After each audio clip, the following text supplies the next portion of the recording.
How do these companies, if they want to become subs or teaming partners, work Yeah, with you all? that's a great question because we're always looking for partners. So what type of projects do you all go after? At this time, the NAVFAC is our main client. 98% of our work this time is with NAVFAC. We won a job and we had no idea what we were doing. The project manager shows up. We're going to lose about $1.5 million on this job. The only way that they were going to make any money is if they self-perform the work.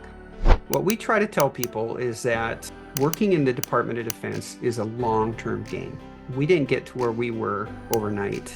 The entry point or the starting point would be to subcontract. When it's business, it really has to do with what is the value that you're bringing. If you don't have any experience, there's nothing wrong with that. Everybody starts somewhere, right? Mm-hmm. There's a lot of opportunities there if people just wait.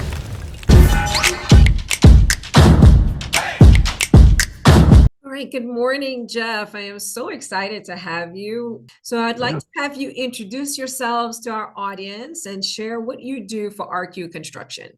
Yeah, I am the small business program manager. I actually have a team. I have two other people that work with me, but I've been doing this for about 11 years now. Okay, can you tell us a little bit about RQ Construction? Sure. Yeah, RQ has, from its inception, been a DoD contractor. The first 10 years, a little more than 10 years, probably about 12 years of our business, we were owned privately. Our founder, George Rogers, who's the CEO, who is still the CEO, Okay. was very committed to working in the Department of Defense construction realm. So actually, our queue is 27 years old. We've always stayed within that wheelhouse. Okay. And it has somewhat kind of dictated how we were going to do business because we knew we had to go wherever the government was spending money. So we started in San Diego and from there have expanded. And we have work in the Northwest. We work on the East Coast, up and down, since primarily the Navy at this time, the NAVFAC is our main client. I would say about 98% of our work this time is with NAVFAC. Wow.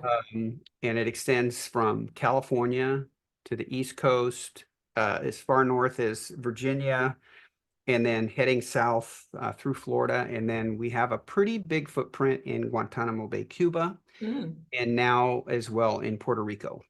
Yeah. Very cool. So you've niched down even more, like not just federal, not just DoD, but Yeah. NAVFAC. I mean, so Yeah. that's pretty impressive that you can stay that busy just with one agency, one sub-agency of DoD. Yeah. And I don't want to paint the picture that that's all we would pursue. So Army Corps of Engineer is Right. another client that is we're beginning to see much more work come out. That's kind of in our wheelhouse. So our Q's always been very strategic in how it approaches its business. And we don't just go after a lot of free and open bidding. We are in, at this point, about 14 different MACs and MATOCs, and most of our work that we pursue is within those programs. And that's very deliberate. Okay. Yeah. Very, very deliberate because it has helped us season some of the ebbs and flows within the construction industry, because we are in those programs which are affected by the economy to some degree, but is much easier because that money has been allocated already by the government, and they pretty consistently put out projects for us to bid. And we're also not bidding against everybody. You've already been vetted. The government, you don't have to prove to them that you have the ability to do this. It's really just a matter of getting your price in the right range and demonstrating that you can do the work. So that's a great strategy. So I appreciate you sharing that. I did see that you all had at one point at least 25. When I was doing a little bit of research, I saw 25 IDIQs. So currently 14 of those are active. Okay. Now, do you all self-perform anything, or are you just a GC? Yeah, that's actually a really good question because that is a strategy change that came about because of our awards at Guantanamo Bay, Cuba. Mm. So it's probably been about 12 years ago now. We won a job there and we had no idea what we were doing. So estimating went after it. I was in estimating at the time. Oh, I okay. started in estimating for the first 5 years at RQ. We won this project. The project manager shows up. He goes, we're going to lose about $1.5 million on this job.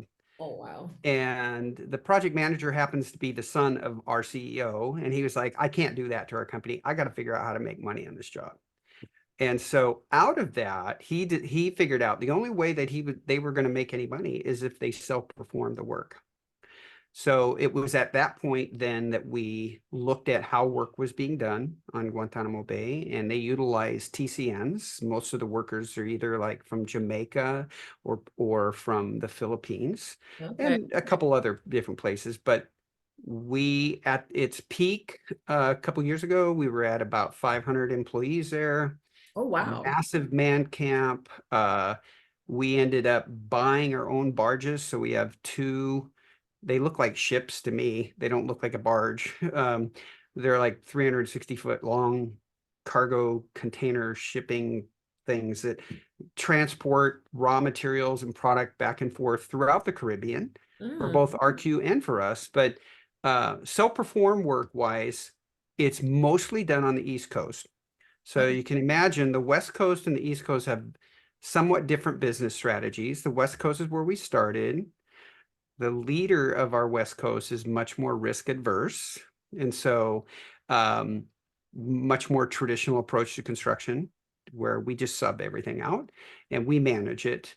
The East Coast, did I say that wrong? I'm sorry. So The no, you're West Coast great. is West Coast much more is most conservative. East conservative. Coast is Mhm. the management team is younger and a lot more like pursuing Adventurous. opportunity and growth and all that kind of stuff.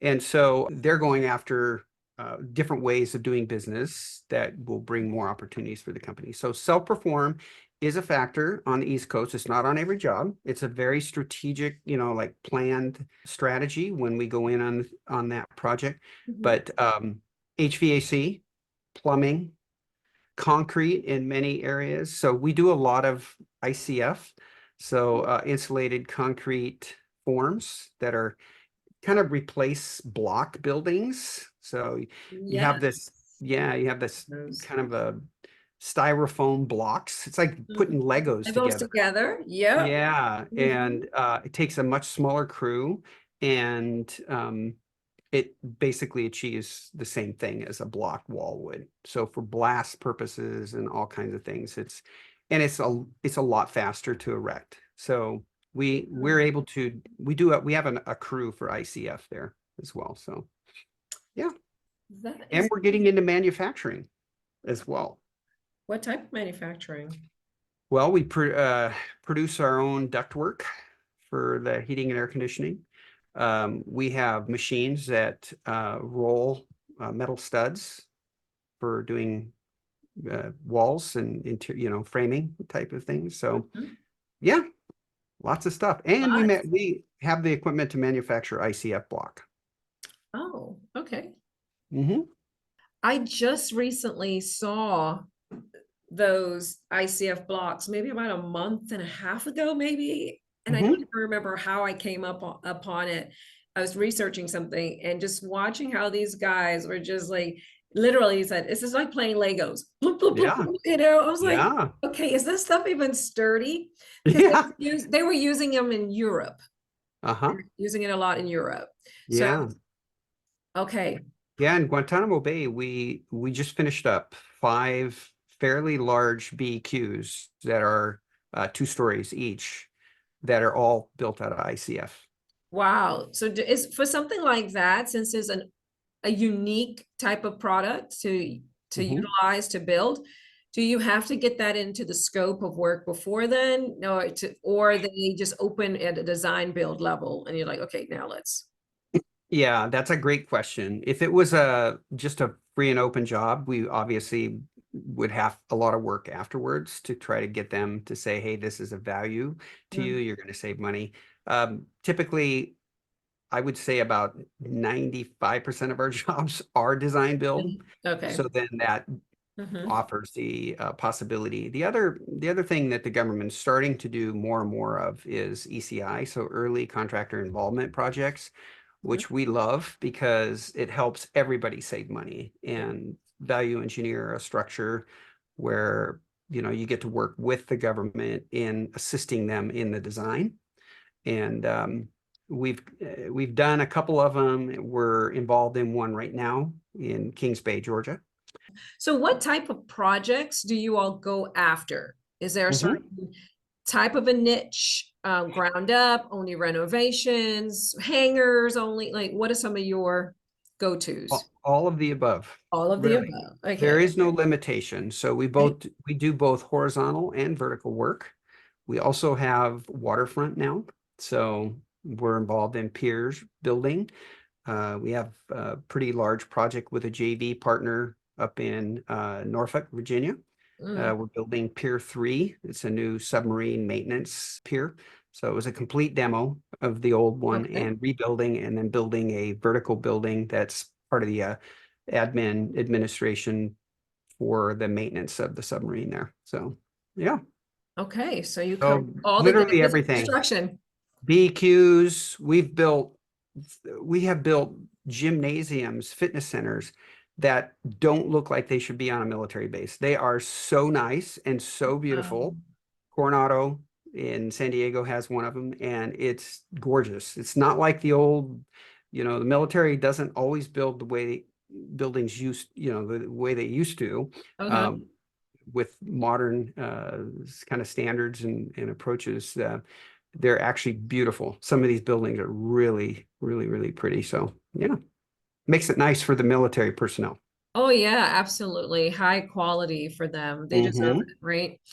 So I did not ask you, but how large is RQ? Yeah, so we've been hovering around 1,000 right now. Oh, So give or take, 20, 30.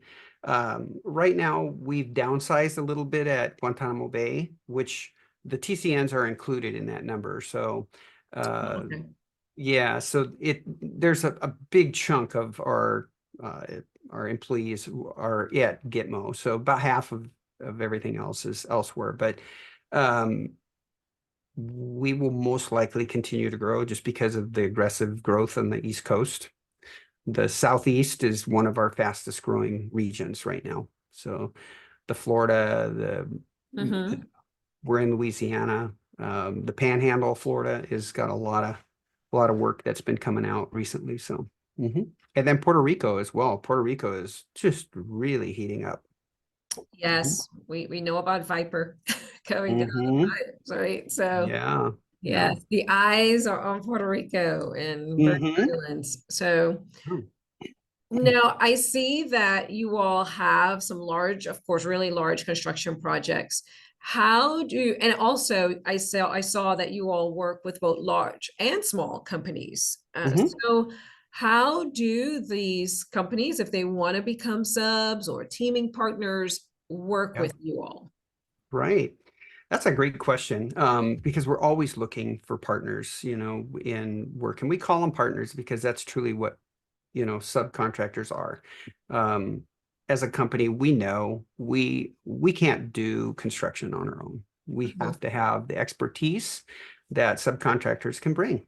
And what we try to tell people is that working in the Department of Defense is a long-term game. We didn't get to where we were overnight. It took a long time. And so the entry point or the starting point would be to subcontract. A lot of people will approach you and say, "Hey, and they list the business size that they are, and they go, and I know you need me." And it's like, that's not a good approach, to say to anyone, really. It's like, that's great. They've got those certifications and all. Mhm. But when it's business, it really has to do with what is the value that you're bringing. And Absolutely. so I would say lead with that, and if you don't have any experience, there's nothing wrong with that. Everybody starts somewhere, right? Mhm. Um, but what I tell people is get enrolled into our subcontractors database. That's an easy thing to do. You know, you can go to our website, rqconstruction.com. There's a tab for subcontracting. Literally takes like 5 minutes. All you need to give us in reality is your contact info and an email address and tell us what scope of work you want to do. And you're going to start getting bid invites from us. So that would be the first thing. Then I say, as you start getting bid invites and things are interesting to you, reach out to us, especially in the small business department. You know, the Francisca Nichols and the Sarah Groves and I together monitor those people as they register, and we reach out to them. If they register, we reach out to them with a phone call. Because I feel like, listen, if somebody's going to spend the time to invest in registering, the least we can do is to follow up with a phone call. Thank them for getting into the system, and then connect them with the estimator that's going to be handling their scope of work. So RQ has a fairly large estimating team. We have about 12 people there. A couple of the people work remote, so some of them are in Florida. And then I don't believe right now, but we used to have one in Virginia that worked there. And, you know, as RQ evolves, things are changing too. And so we're not so centralized to our corporate office in Carlsbad, California. The regions are a lot more independent and can kind of do things the way they see fit.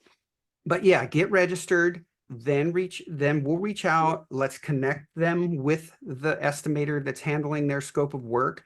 Those estimators, they're so awesome. I mean, their team is probably one of the funnest teams to work on at RQ. A lot more younger group of people that really just love working together and working with subs. And so the sub can call them and say, hey, I got a question about this, I got that, or did you guys see this? So they really invite that that kind of connection with the subs. I wish I could say that's the last point, you know, like just get in with the estimating and you're done.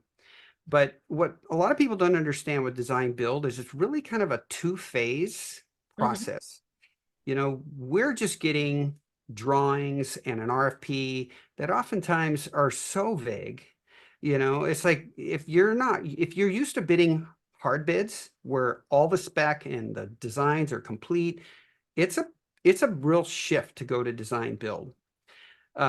Because the definition of the scope is oftentimes really loose. So what we tell people is, listen, stay engaged.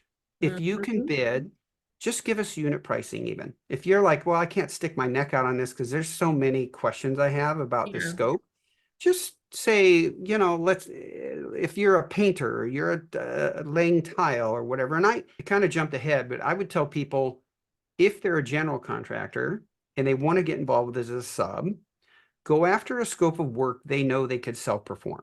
They're going to go out and find a crew and they're going to do it. But I would start probably with something in the finishes because that's the least risk, you know, for them. So take something like a painting or a tile, a flooring, you know, something that's a finish on the job. If they have a team that can do other things, that's fine. Not a problem at all.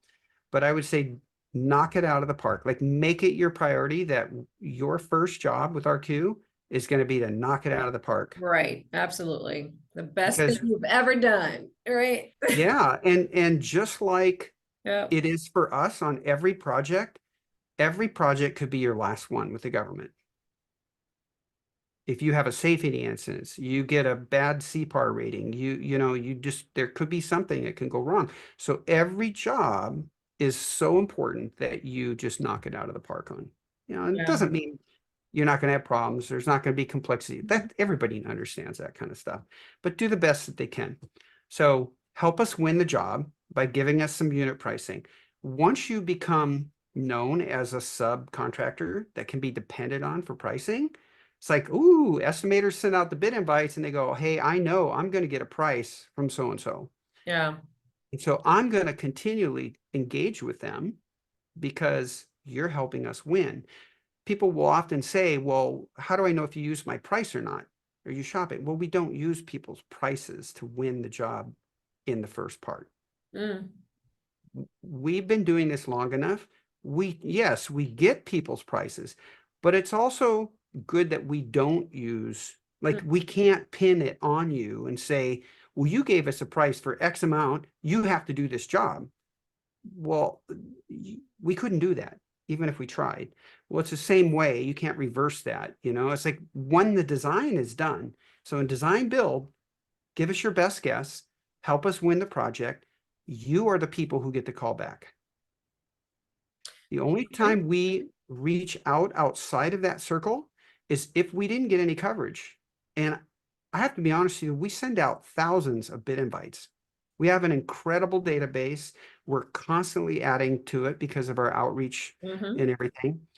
But on an average bid, there are 3,000 to 5,000 bid invites that go out. About 3,000 of them are to qualified small businesses. Okay. On bid day, out of that, sometimes we don't get one bid from a small business. It's hard to believe, but sometimes you get no bids.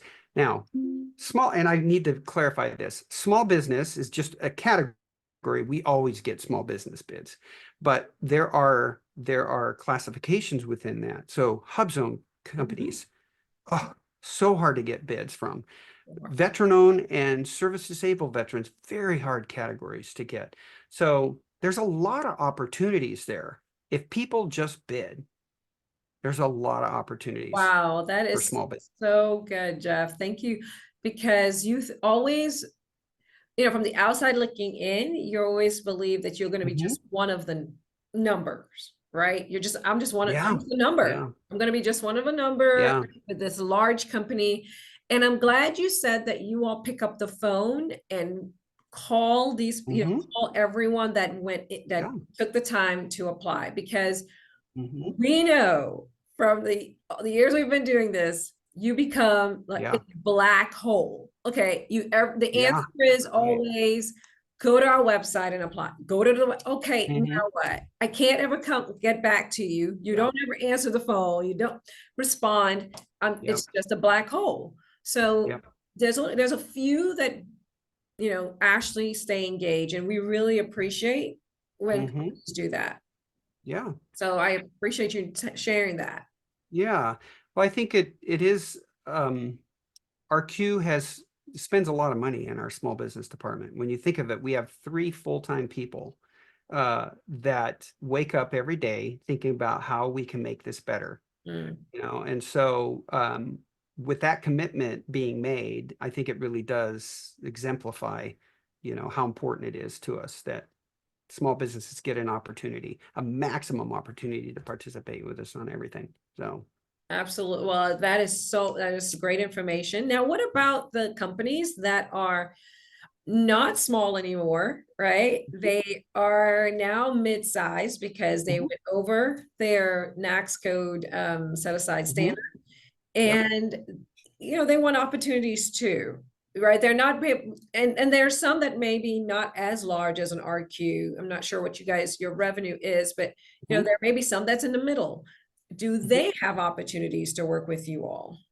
Yeah, you know what? I don't think we discriminate against business sizes. When everything is said and done, our Q is a company that's here to make money. And I didn't mention this, but it would be good to say, because somebody might recognize DPR. But DPR Construction is our parent company. We're a 100% owned subsidiary of DPR Construction. Oh, okay. They purchased us, I believe, 12 years ago now. And the purpose was for us to stay in our little DoD realm and continue to make that our priority. That would be our complete focus.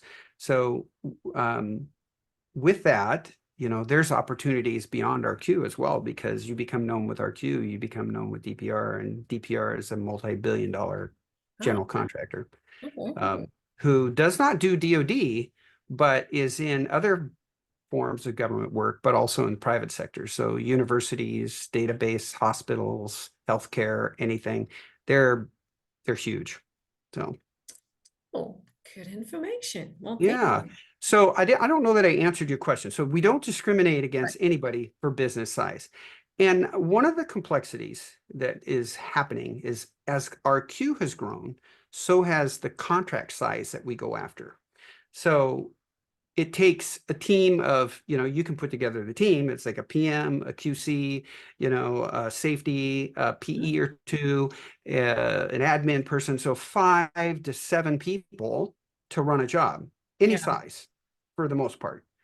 Well, we have found that our PMs now, as they have gotten better and better with handling larger projects, it takes the same team to do a $25 million job, a $50 million job, and a $100 million job. So we will target some of those larger Makes contracts sense. now Right. because we have the capacity to do that. And there's less competition for us, as we have gone up in size. So with that said, the complexity for small businesses is that an electrical scope of work on a contract that's 100 million is probably 30 to 40 million, Well, what small business can do that? There's very few. Yeah. So then what becomes a factor is, okay, maybe our electrical company is the company that you would work for. So if you come in as a small business and you say, well, I really only want to do low voltage, or I can do communications, or I can do the control system on your HVAC, whatever it is, there are still opportunities, but it might not be directly with our queue. It would be with our Your large sub, sub. right. Okay, so they Yeah. become like a third tier or second tier sub. Yeah. Right. Yeah. And so I would say, especially in some of those bigger scopes, the HVAC, the electrical, the plumbing, not so much with concrete. There's still a lot of small businesses that can do concrete on these projects, but those scopes of work are predominantly held by larger businesses just because they're just so big, Large, right. Mhm. and a lot of and especially with the with current state of the supply chain, it's like, a lot of electrical components have at least a year lead time on them. Yep. Well, it's really hard for a small business to purchase and to invest in something that, they have to order a year ahead before they even get to, think about having it delivered to the job site. So, yeah. Well, that is a great a breakdown of how the larger businesses can play a role in what you guys are Yeah. doing, and then even bringing in then the smalls to help Yeah. with that as well. So I Well, and appreciate just that. one other aspect to that I want to bring out is you mentioned NAICS codes. There are some scopes who, even though they would be considered large under a certain NAICS code, now depending on the scope, they could actually be small.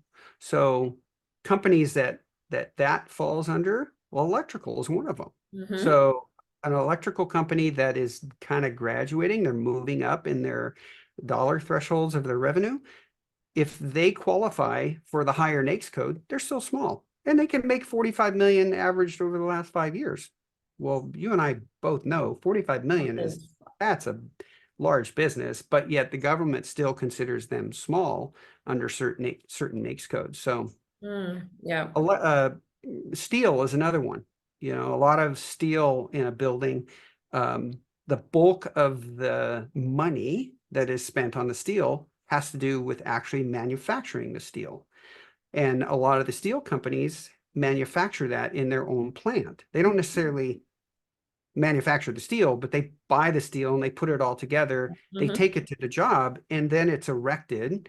Well, the erection side of that project is a very small percentage of the overall contract. And so when you're assigning an NAICS code as a general, it's our job to assign the NAICS code to the project, to the scope of work.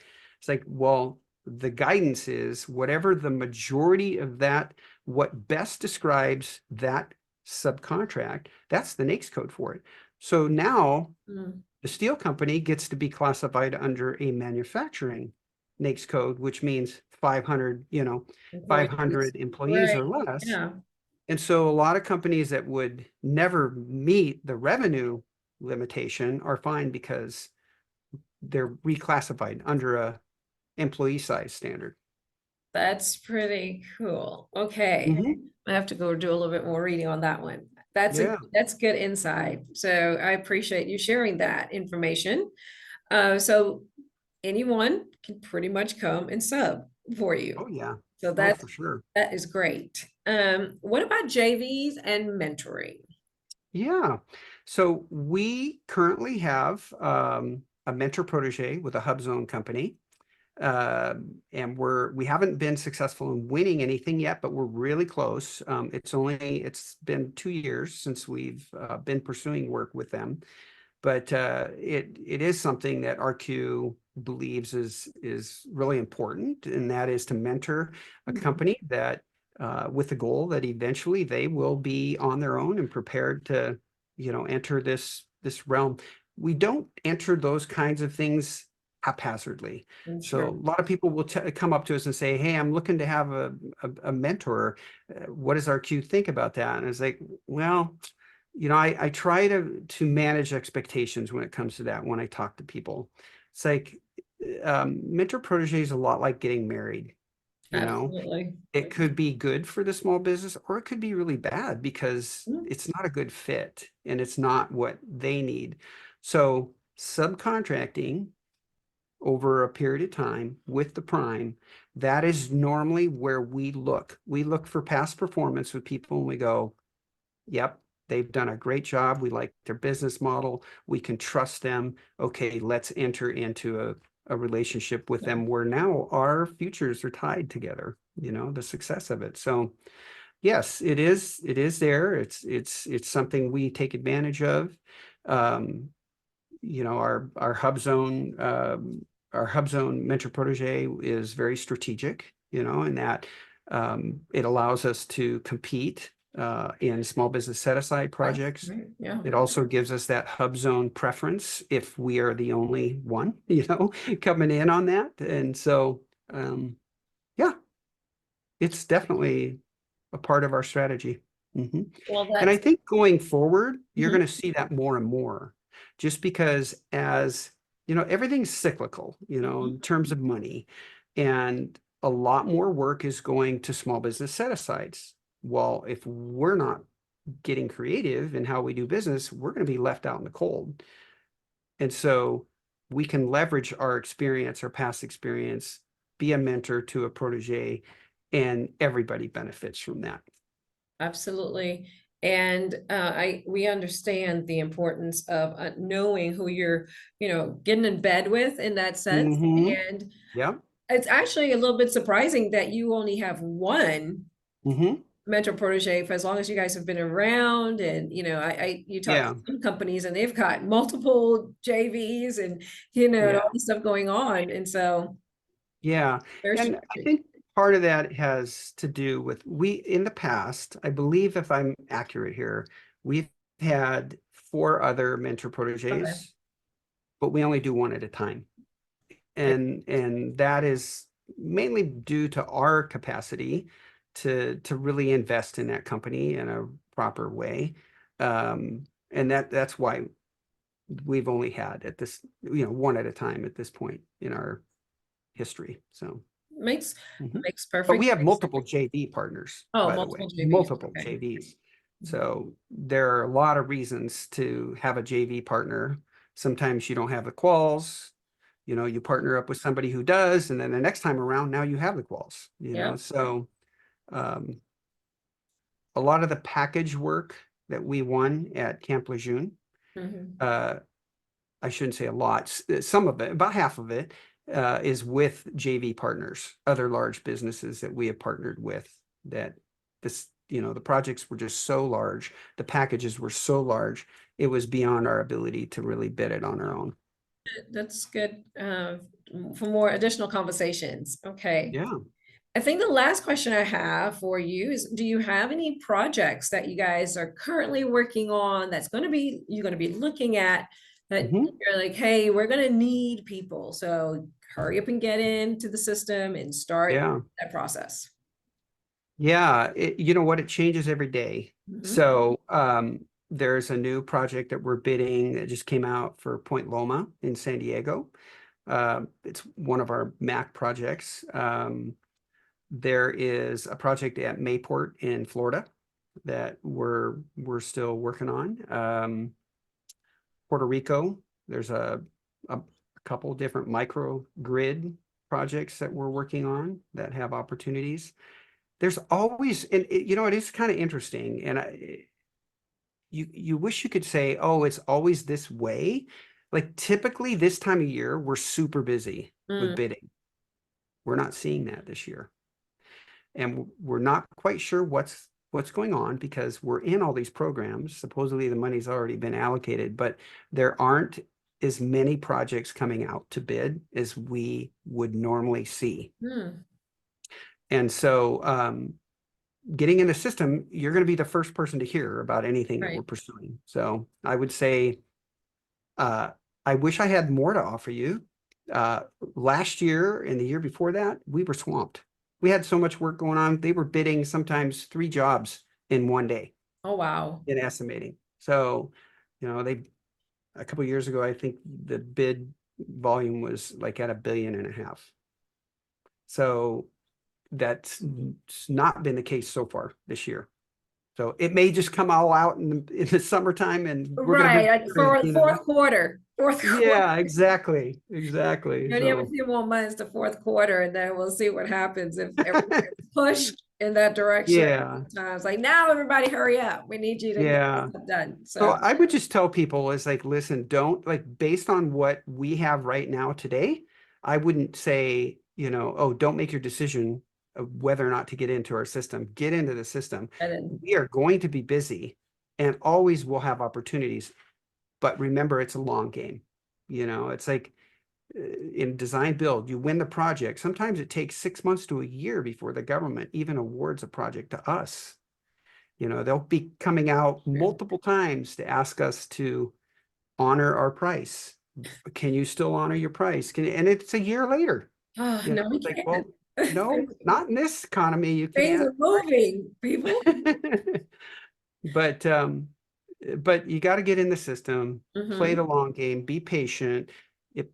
It's most likely not going to be your only source of income at this point, just because projects come out, projects don't come out. It might be in your zone, it might not be in your area. So they just have to be patient. But the good thing about government work is guaranteed you're going to get paid.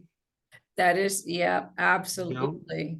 And we would like to say, our mission statement says that one of our purposes, our main goal is to be the first choice of all stakeholders. That's both external and internal. And I would say that we meet that pretty well. People, once they get in, they enjoy working with us. So. Well, that is wonderful to hear, that they will not get taken advantage of. They'll actually not be just the number. Yeah. So I'm glad that they can rest assured that they'll be treated as they need to, right? Respected in that sense. As long as do good work. Yeah. Right. Yeah. So, but I think our project managers have the authority to, yes, there's standardized ways of doing work, like get your bonding, have all your finances in order, all that kind of stuff. But there's always exceptions to the rule, because just like people are different and people have different constraints and things, in their life at certain periods, businesses are the same way. And so, we may have a time when the government, for whatever reason, is really light on paying. So we're not getting paid for a couple months. And we encourage people, it's like, listen, come to us, tell us what's going on. And I can tell you for a fact that a lot of times the PMs will say, even though we haven't been paid, they're going to be like, we're going to take care of this sub, and we're going to make sure they get paid, because they can't afford to, carry the burden of this just because we didn't get paid. So we always work with people on an individual basis. So it's definitely a partnership. So. Well, that's wonderful. Well, I know your time is valuable, so I appreciate it, Jeff. Thank you so much for spending your time with us this morning and giving really great nuggets and insight into working with RQ and who RQ is. So I appreciate your time. Thank you very much. And we appreciate what you guys do. Your business is really helpful for a lot of people that are trying to get into the DoD market. So appreciate your leadership, Eric. Awesome guy, awesome friend. Yes. And thank you for the opportunity too.